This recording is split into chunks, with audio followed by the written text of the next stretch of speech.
And today we have one of my all-time favorite, which is on YouTube, which is Miss Kelly-Ann Maddox. Thank you for joining me today. Thank you, honey, for having me. You look amazing, as always. Yeah, so that a pink. Gorgeous. I love it. I'm getting some different ones so we can alternate. We can have like a color of the day. Sweet. And would you like to introduce yourself for anybody who doesn't know who you are? And you should by now, guys, seriously. Yeah. Yes, I am a spiritual counsellor and a tarot reader.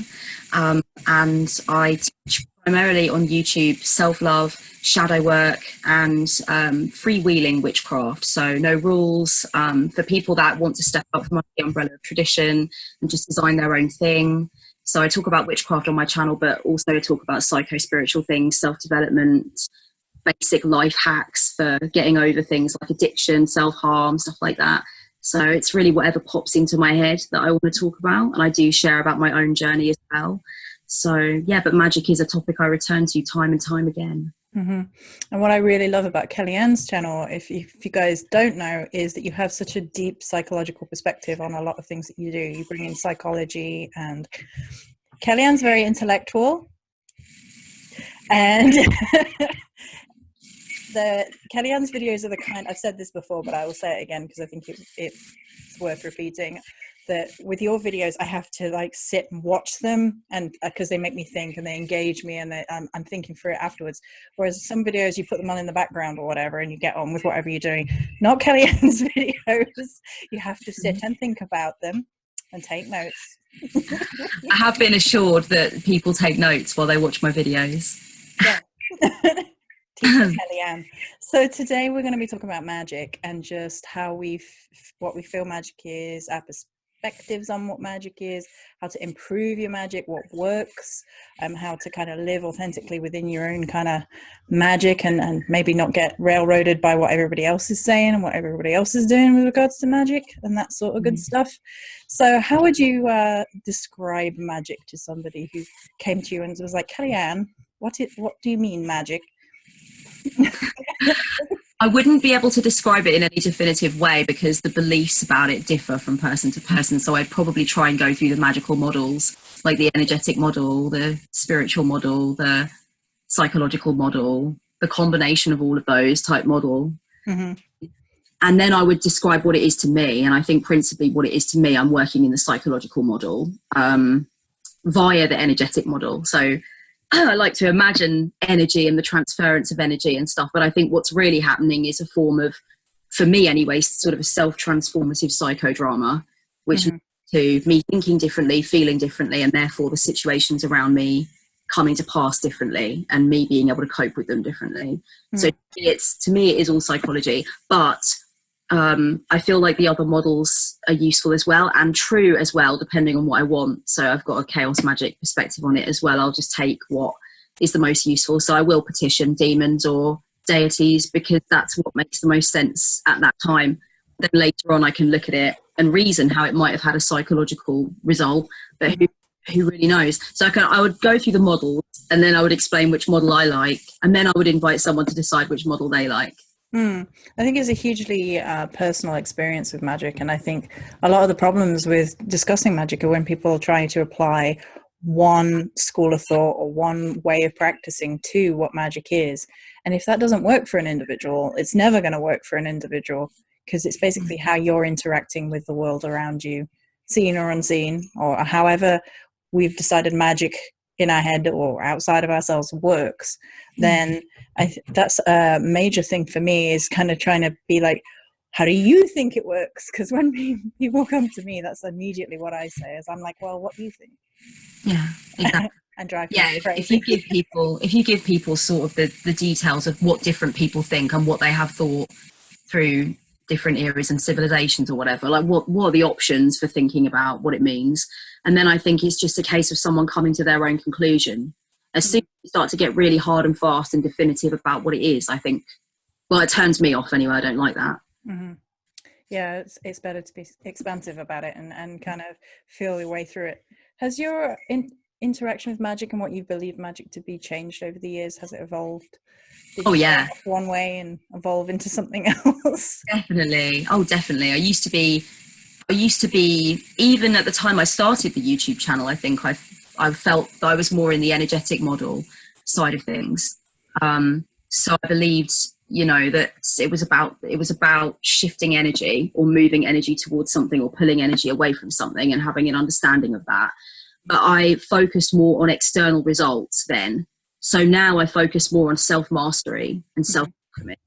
So like before, because I've always found after the first few years of practicing magic that I'm quite good at it. So if I want to make money materialize, I can make money materialize. But after a number of years, I started to wise up and be like, okay, but I've still got money problems. Like, great, I did this spell, I found some rare Pokemon cards, I'm rich again. But like, I still have issues with money. I still have issues with saving. I still have a lot of shadow around money. Money is a bleak word to me. I don't like the way it makes me feel. Mm-hmm. And then it became a case of like, well, let me use magic to look at this and examine how I can shift it in me. Because it's one thing to read a book that says, you know, you've got to examine your money monsters and think about what your mum told you about money. But I think magic is like having that green smoothie to actually get that marathon done, where you're like, look at me, I'm actually saving, I'm being sensible, I'm stacking, and it's going well. So for me, it started off as with the energetic model where I deal with issues piecemeal as they came along. And then about maybe 2013, I started to switch into this mode where I was like, let me actually self-alchemize. Let me use magic to shift me on my hinges. And that has been the better thing for me. Yeah. Yeah. It's interesting because from that perspective, and something that I say to a lot of people, like, is the only thing you can really control is yourself. Like, there's a lot of people, they come into magic and they want to control the world around them. And that's a big draw of what magic is to a lot of people. They want to influence everything. They want to change. They want, you know, they want the things that everybody wants. They want to live comfortably. They want love or money or sex or whatever it is. Mm-hmm. But what it actually really comes down to, and I think, you know, you've already kind of covered this, but is we kind of attract and kind of reflect out into the world where we're at energetically and psychologically and emotionally and within our own selves. So if we can harness magic in and of itself to kind of, I mean, become a living God, we'll talk about it in terms of ascension, but however we perceive that process to be, it's like reaching a better version of ourselves is what I often say, is like kind of going through the difficulties that we have on the inside and elevating up out of that. And it leaves us in a stronger position to deal with things that might go wrong outside of the self, or the difficulties that we come across in life. So exactly. It leaves us better equipped in a lot of ways, I think. Yeah, absolutely. I completely agree. And I think that if we start focusing on strengthening ourselves for whatever might be thrown at us at any given time, it's a little bit like the difference between, you know, giving someone a fish to eat for the day or teaching them to fish for life. Like, to me, I'm interested in the long game, and I'm interested in myself becoming more powerful. Not like, how do I direct my power so that these things go in this order that I want, but rather like, how can I amass more power to just live life, you know, in the way that feels right for me and feels most glorifying for me. So I agree with that hugely. And I also think if you work with, I mean, ascension's a weird word because people use it differently, but like all words, there we go. Yes, language is that nuance. But I think if you work in terms of self-realization, self-actualization, self-mastery, then not only can you set yourself up to be able to fish for life, but also you question why you want something. We have a very base, like when we first get into magic, we have this base idea of like, I want sex, I'll cast for that. I want money, I'll cast for that. Whereas you get to this point where you're like, well, let me cast for not wanting these things. Let me cast for actually wanting to become like a fucking magi or a shaman, or let me cast to actually focus differently. Why am I focusing on the base thing? I think I need to be happy. Cast for letting that go and cast for becoming the true image of my own potential.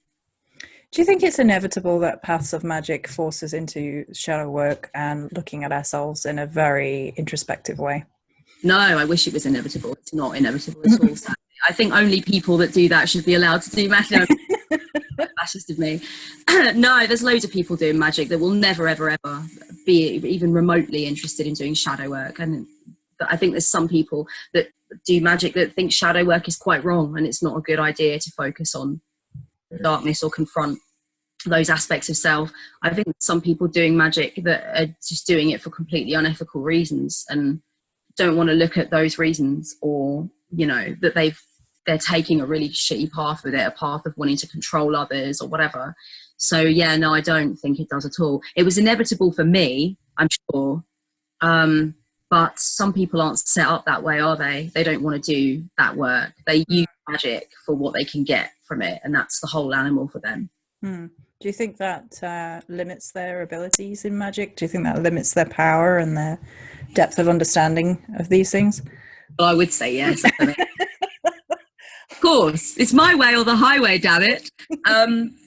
I think that I can't say it limits their abilities overall, because I don't really know, but I know that from my experiences, there's no way that anyone that's not doing the work, as we say, and really looking at that stuff and really questioning like their use of magic and what, you know, all that kind of thing, deconditioning, for example, breaking down everything you've learned and becoming who you really are instead of who you were trained to be. If you're not doing all that work, then you're never going to be able to do anything to me magically. Like, as far as I'm concerned, you can't magic your way out of a paper bag in comparison to me or to anyone who is doing that work. Mm-hmm. It's just so much more expansive, and it's so important. So, I mean, can I say someone like that will never be able to successfully cast a spell? No, I don't really know that many people like that anyway, magically speaking. Most people are on the same page as me and don't believe you should do this without doing that other work anyway. Mm-hmm. But I do think against me, someone like that wouldn't have a shot in hell. Yeah. You sound too egotistical. No, I mean, I'm with you. I think when you at least are on the path to kind of self-mastery, when you are seeking to understand your motivations and things, it's almost like building your own kind of armor in a way, because you learn how your body moves and how you wear certain magical energies, if you like, and how they interact with you on all levels. So which kind of armor gives you the psychological perspective of feeling stronger, of feeling, and which ones make you feel aggressive, and which ones take away from your mood, and which ones shift you about and change you, and which ones prohibit you from moving. And you come to know your own kind of magical self in such depth when you do the work, as we've said.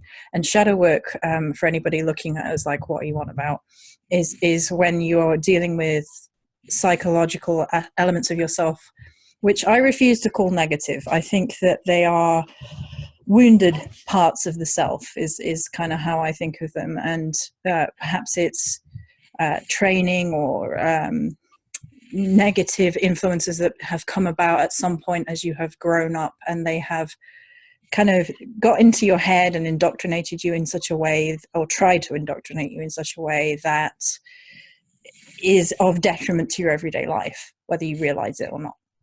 That was very wordy for an explanation of shadow work. Yeah, I think, like, if I was going to practice brevity, which I despise, as I know you do too, darling, but if I had to Twitter it, if I had 140 characters, I'd say it's anything the ego's rejected. That it's anything you do not want to see as being you. Could be something really negative like racism, or it could be something actually positive like your artist archetype, because your parents always said, don't do art, it won't make you any money, you're shit at it anyway. Mm-hmm. Yeah. You know, anything in there. Could be gold in there, could be ugly in there. It's both, really. Shit in there, but there's also some bits that's like, I just don't want to believe in any world that's a part of me. That's awful. Judge people for that, okay? That's not me. You get all that out on the table. And very uncomfy. Yeah, and I think if you kind of got a harness on that, if you've kind of got an understanding of that, that's going to help you with your magic, because it's like you're running on all gears then, or you're at least attempting to run on all gears, even though we know that shadow work is probably a continuous process for most of us, so we have to come back to certain things that we think we've dealt with and we've not. Yeah. So the discussion we were having before about, like, can you do powerful magic and effectual magic if you're not doing that work? I suppose, like, that was my main point, was like, well, I know I'm doing that work and it's made me 10 times more potent as a spellcaster than what's it. So I can only say, in relation to me, could that person do anything to me? No. I don't know about overall. I do know that there's a lot of people that have they have a sense of entitlement, and they don't question what they want. And if you have a sense of entitlement and you don't question what you want, you don't question why you want it or how you could be a better human, and you're also doing magic, then you're doing magic that benefits you, but it's not exactly game-changing magic that's going to be like terrifying for someone else to come up against, is it? No. I wonder if it's kind of like a level of magic. Like you can affect a level around you if you're at that stage, like the same way that you would affect it in everyday actions. Like it's a little bit like blunt force kind of magic. It's not Yeah. Do you know what this is making me think of, though? Is it's making me think of the nature, and this is not really what our talk is supposed to be about, but it's making me think of the nature of protection and shielding, guardianship, because someone with a very corrupt vision of what they want to achieve with you through magical means is going to have more chance of doing that if you are totally not protected and not aware that people will have those intentions. But the thing is, that's true whether we're talking about magic or not. That's true for women on college campuses just as much as it's true for witches that don't have their guard up. It's the same with anything. Super green and not protecting themselves and is exposed, then magically somebody may have the whip hand over you, even if they don't have the whip hand over themselves. End up the rabbit hole now. I'll pull myself out of that rabbit hole, but that's what that made me think of. But I have to think more on it because it's a bit spongy and half-baked right now. In terms of that kind of metaphor, though, that if you had been practicing magic longer and you've been doing the work within yourself and you were looking to then protect yourself, then you might have a better idea of where your weak spots would be. So you might know what would make you have an emotional reaction to certain things that might allow like negative magic into your space. So like you'd know which things would hit you on an emotional level. So if you're already dealing with those, then you've already strengthened yourself up, and Exactly. you may well have figured out more nuanced, more interesting, more elaborate, and yet not necessarily overly involved magical forms of defense. Exactly. And overall, if you're doing the work of knowing yourself, your magic will be better. Like when I first started thinking about, for example, my inner child and healing various aspects of my inner child, I realized that my inner child craves things like the younger version of me craves like Catholic iconography and imagery and that kind of thing. Because that's what I was growing up with. That's what I grew up with. That was my first idea of what the divine feminine was going to mass with my nana and watching men genuflecting in front of a statue of a woman. Like, so I need that. My younger self almost requires that. She's like a perfect perpetual hangover for me from when I was like 6. And aesthetics in general, like I require things to feel powerful. Everybody always says the aesthetics don't matter. They don't matter in essence. You should be able to cast a spell in the middle of the fucking Gobi Desert, yes. But if you can have these things to empower you, why would you not have them? And to me, aesthetics are so powerful. If something looks right to me, I instantly tapped in. I instantly feel different. And that self-knowledge is just to be like, I know that there's a part of me that wants these things to feel like I am the female Merlin, and I get these things, and my God, there it is. I feel even more confident that this spell is going to work. And belief is a ingredient for the spell to work. If you don't believe it's going to work, don't do it. Well, I'm the same way with aesthetics.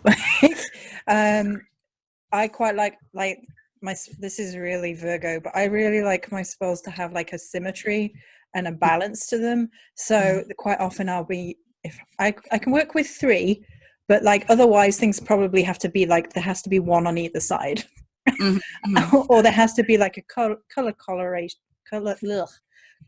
correlation that makes sense in my head, and I'm like, yes, and you can see how it shifts throughout the spell, and then the spell is going to shift the energy the same way that I have shifted this aesthetic, and the way that you can dive into certain art forms, and it just kind of draws you in and really makes you emote, I guess, which it kind of is fuel for your magic as well. So yeah, I can completely get behind aesthetics being important. I've always felt that way about it. So yeah, no, I agree with you completely. Like, that's part of what self-knowledge is to be like, oh, this makes me tick, and when I tick, I do better magic. Absolutely. So what else do you think really can help you to know yourself a little bit better and kind of infuse your magic with a little bit more of you, and give it that kind of personal power boost, that personal kind of oomph that really helps you to get your magic going? Oh, for me, I don't think I've ever done a spell from a book.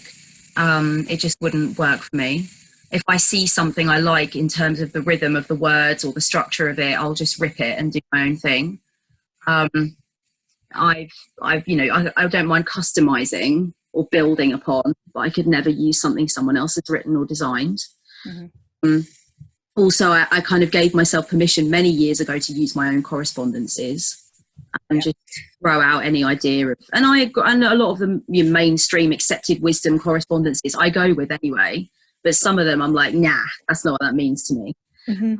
So my own correspondences, and also just for me, not thinking that I have to overthink it and make it, like for me, I delayed on doing spellcraft a lot when I was younger, and I didn't do it as much because I had this really precious view on it.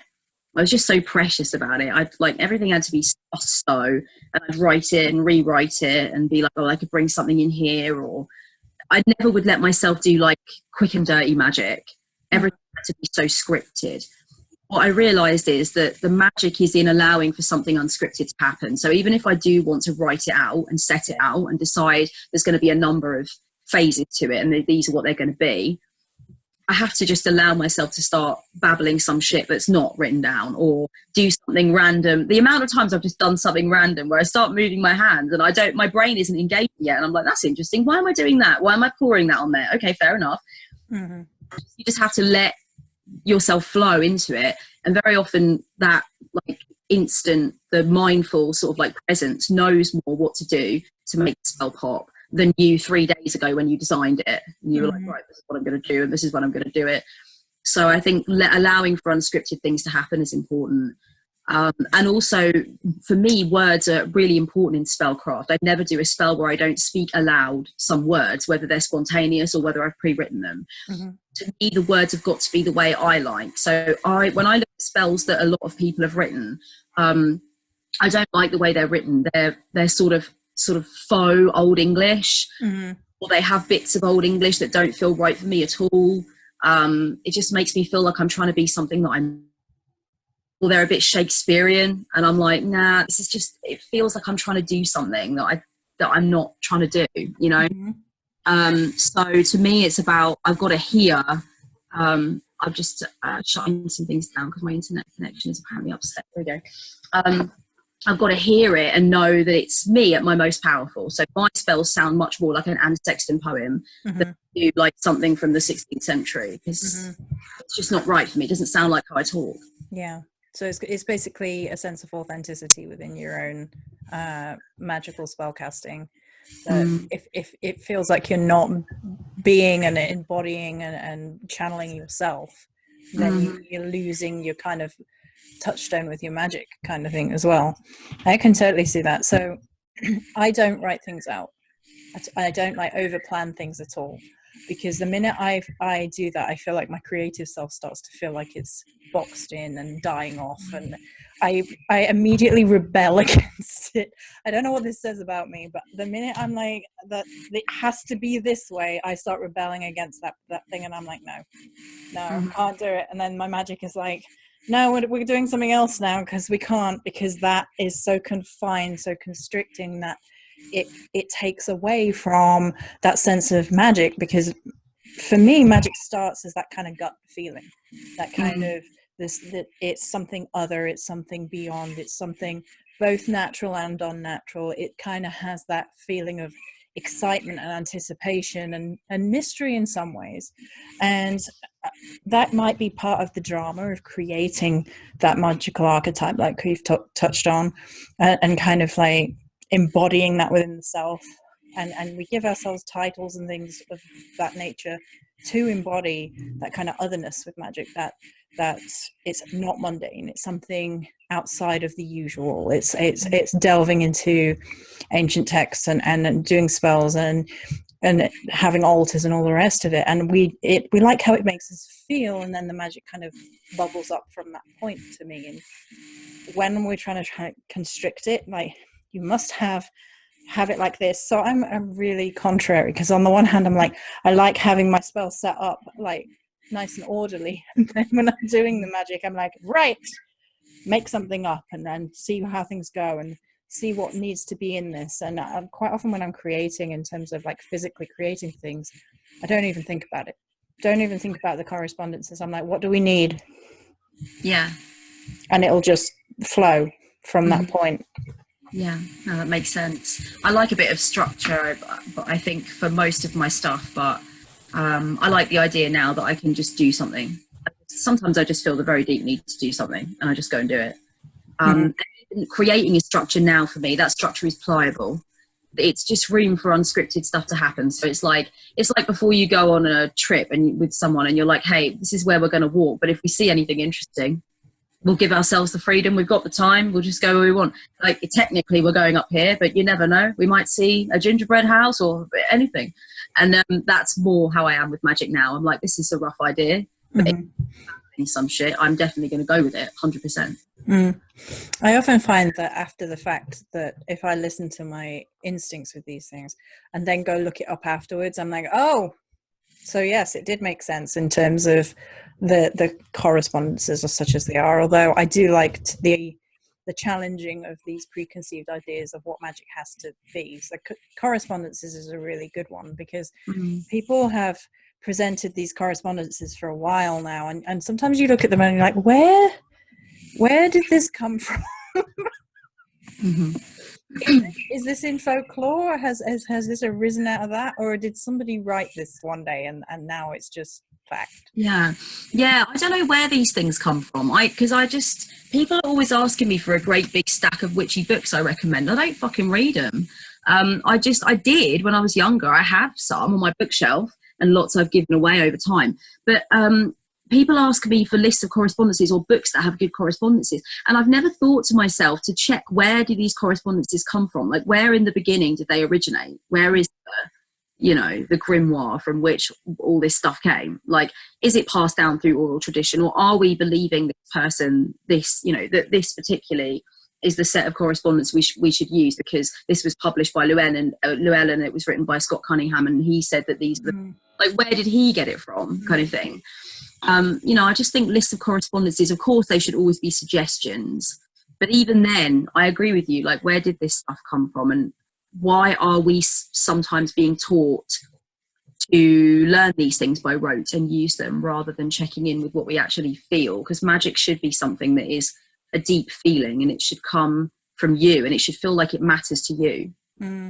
There's a lot of it with the Celtic path that Graves wrote The White Goddess in 1948, and a lot of the stuff that he put in that book was not completely fabricated, but very licensed with what he had taken from history, and he presented it like it was a history and historical accuracy and all the rest of it, and some of it in there just isn't. So for example, the Celtic tree wheel of the year, he made that up. Right, okay. And it's not to say that you can't utilize it and you can't gain some insight and understanding from it, but it's not how ancient Celts were doing it. So I think it's a good practice to kind of challenge these sorts of things, especially when it comes to magic, because it's not that you can't build kind of an energetic vortex, if you like, off these correspondences. If you truly invested in it, then you're invested in it and you're affecting the change. But I think it can be a really good exercise just to be like, if you don't feel invested in those things, to challenge those and say, right, well, how and where, and is this even coming from a place of natural magic where the people, because I think what it is for me is that we look back because our ancestors were more in tune with the land around them than we are. We're a little bit cut off, unfortunately, for one reason or another. We've kind of sanitized ourselves away from nature, and nature has become something we go visit. Whereas our ancestors lived and breathed it, and they had a lot more of a shamanic practice in a lot of cases with the natural world around them. So I think a lot of us are kind of grasping at those correspondences, like they must come from an ancient Celtic druid who knew better because he was more connected to the land than I am in my flat in the middle of the city. And we kind of look for authority outside of ourselves with our magic. And I think that can be really detrimental in a lot of ways, because as we've evolved, so surely has magic. Exactly. Yeah, absolutely, I agree. And I think with things like the Robert Graves situation, where it's like, here's this ancient thing that Celts use, I think that the only thing that troubles me about that sort of stuff is people writing it and putting it into law and deciding that it came from this ancient source, and then people not actually checking that and not actually, and just going with it and being, yeah, this is what they did. The design of the new systems themselves don't bother me at all, as long as they don't come with this dose of, yeah, this was what was going on way back when there's no historical accuracy to that at all, because I really think history is important, that we should mess with it. I think we should honour it for what we know of it, and keep that sacred, and not mess about with trying to convince people that don't have the impetus to research or check sources that such and such a thing is real. If I know something was only brought into being on XYZ date, or it's a brand new idea, but it's useful and it fits me, I'll use it. But I'm less inclined to use it if the person who designed it tried to convince me that the ancient Celts came up with it when they didn't. Like, that will just turn me off, It's authenticity again, as Exactly. needing that root within your magic. I'm the same way. I mean, I love history anyway. I'm probably a historian before anything else. But I don't feel that magic needs to be set from the way that things were used in the Celts. It doesn't have to be the way the ancient Celts did it, because we're not ancient Celts. And we've evolved, and we're talking on the internet. You're watching a communique between two people who are separate by miles and miles and miles, who are able to do that because of a magic box, effectively. And that to the ancient Celts would have freaked them out. Like, they would have been like, you're communing with the dead somehow, what are you doing? That kind of freaked out.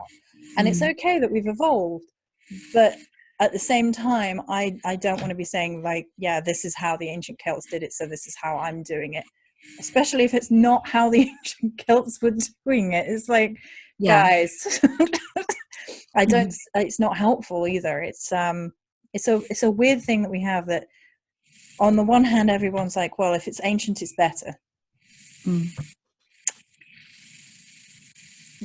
No. I agree. I totally agree. Some of the stuff they were doing back then, we're trying to get away from that now. It's not a good image. It's not a good look. No.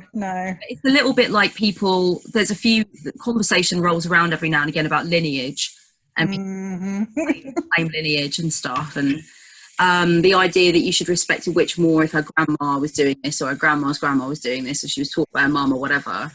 And that's the same sort of thing, this idea that it legitimizes somebody in their capabilities. And that's another thing that I don't agree with. I don't agree with any of that stuff. I think it's really traditionalist and stuffy and old hat, darling. It allows people to try and control other people. That's all I ever see with that. Because, again, with the Celtic stuff, I've been told for years that, I can't work with the Morrigan because I'm not Irish. And I've had some quite confrontational and quite nasty remarks about this. And I found out in the last 3 months or so that actually my grandmother's entire family were Irish. And so, but then that presented me with an interesting feeling. And I was like, I'm kind of glad I didn't know that when I started responding to it, because it allowed me to respond to these things in such a way where I was like, I know where my connection is. I know where I want to be practicing. I know what makes sense to me. I know where I feel called. I know which interests me and fascinates me and all the rest of it. And I didn't feel the need to have like a badge of approval from my ancestry to be allowed to do that. And I feel like that when we get into those conversations, it inevitably ends up in a place where you're trying to control what other people are allowed to do, which is kind of self-defeating for humanity, really. Never mind like spiritual paths and people practicing magic and magical paths. I mean, we don't have control over that. We don't have control over who our ancestors were. We were born into this incarnation, depending on how you believe, and that's something else. But you were born, as far as we know, we weren't given a choice about it. And that's just what we've got.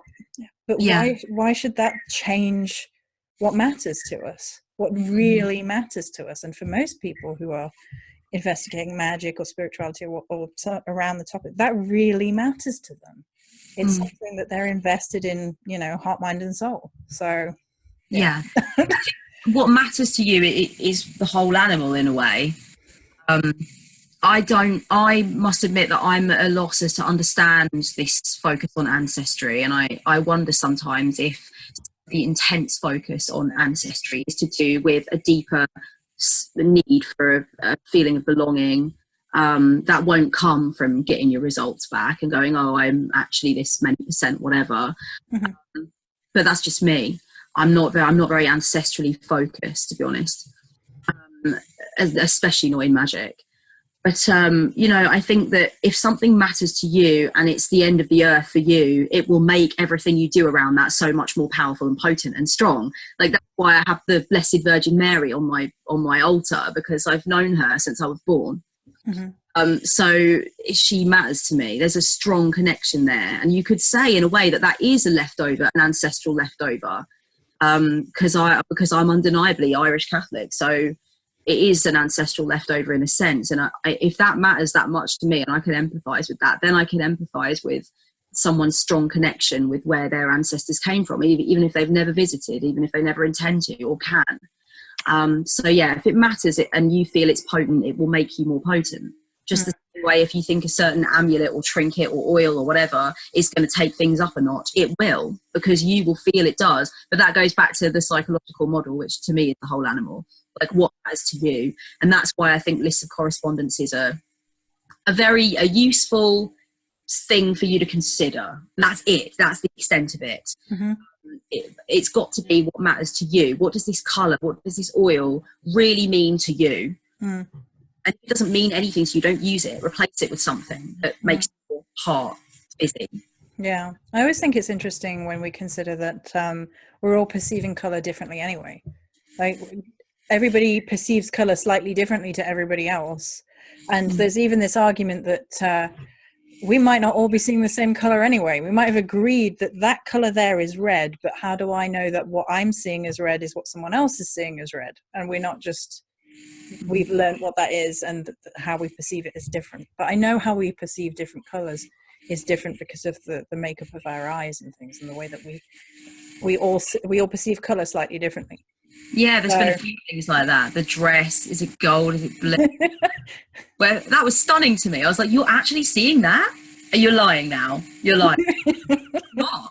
It is gold, damn it. I'm like, it is not. Hilarious. That's a very good point. There's a really, I forgot what her name is, but there's a really gorgeous artist who is colorblind, and she sees everything in very, very detailed, different shades of grey. And then she paints what she sees using all these different shades of grey. And it's really interesting to see how she perceives the world, which is still just as beautiful and just as magical in a way, through her art. So she then creates these incredible pictures using all these shades of grey. And it's like, if you take that to a magical perspective, that wouldn't make her magic any less potent, because she sees the world the way she sees it. She sees the beauty in the things the way she sees it. And then she would, utilize the colors or shades of gray in her case that she uses for if she was going to do spell work, hypothetically, it would still just be as potent to her, because that's the way she interacts with the world, that's the way she perceives it. So correspondences are one of those weird things. It's all completely dependent on us and how we interact with these things. Yeah, totally. I mean, first of all, that woman's a rare bird, because it's rare anyway for a woman to be colourblind. But colourblindness is not, as far as I'm aware, monochromatic. Like, it's not that you just see things in black and white. I'd love to research her, because that sounds mind-blowing. All the men in my family are colourblind. But second of all, if we were to say this woman that only sees things in shades of grey can't use the potency of, like, what she sees in front of her to make mind-blowing, ass-kicking magic, then that's scary almost. That's ableist. That's an Aryan way of seeing things. Like, got to be capable of all these things to be capable of this, to be capable of alchemy. And it's just, whoever's writing that rule book, I definitely don't want them on my Christmas card list. All right. But if I did, it's a really dangerous idea that you have to experience the world like me to be able to do what I can do or what I'm training myself to do. And it's just not an okay attitude to have. No. And it makes the world so dull when all we're focusing on is telling other people how they're allowed to interact with things, with magic, with spirituality, whatever it is. Isn't that dull? Like, aren't we missing out by doing that? It's dull. I mean, it depends. That's a massive conversation, though, isn't it? Like, that's a much bigger conversation that I might even have the energy for today.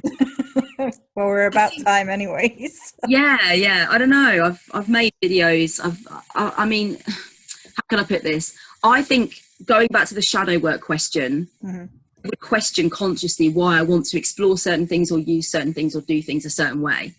And it's not like I'm being really strict with myself and saying you shouldn't do this or you shouldn't do that or you can't do this because you're white or whatever. But to me, it's worth questioning, like, why do I want to go down this avenue? What's the point of it? And am I going to do it right? Or am I just doing it as an affectation? And if I'm doing it as an affectation, is that okay? And is that who I actually want to be? And I think the world would be better if we all had that chat with ourselves. But I'm not about going around making everyone have that chat with themselves and forcing that chat down their throats. I am telling them that we are mostly moving in a direction, though, where that chat has been sanctioned and approved, and we're all trying to have it with ourselves. So if you're not, then you might be left behind. But it's fine if you don't want to. It's okay, don't worry. You're generally doing this now, but if you wanted it, that's cool. Yeah, I have had chats with myself, but I like to see it as being conscious of what I'm doing rather than being super restrictive on myself. Like, see it that way. Does that make sense? Yeah, absolutely. Yeah, there is some stuff I have not allowed myself because I don't think it's for me, but it's okay. There's shitloads of stuff that's for me. It's great. It's basically just being invested in who you are and your magical path and elevating it your way, I guess, living within your truth. Yeah, absolutely. I have to do it my way, Frank Sinatra style. I'll have to get Frank Sinatra at the end here now, and we'll just play it out to Frank Sinatra. I'd love to. It's already on in my head. Don't even worry. I'm playing it. My inner iPod is playing it. Cool. So we're about time now. So thank you so much for coming and talking with me today. If you want to just let everyone know where they can find you, if they want to see more. Yes, you can find me at kelly-annmaddox.com. So it's just my name.com. And there you can find all of my services and stuff. But my main hub on the internet is not really where my shop is. It's on YouTube, Kelly-Ann Maddox on YouTube. That's where I do most of my talking. And that's where you can interact with me and leave comments and stuff like that. So come and see more if you want to. I'd love to have you along. Yep, cool. And it would be well with your time because she's one of the best people on the internet. That's it. Put the money in your PayPal afterwards. Yeah, darling. there we go. That's it. That's the way. Yeah, nudge, wink. Okay, guys, thank you very much for joining me for another one of these interviews with Bog, and I will see you next time.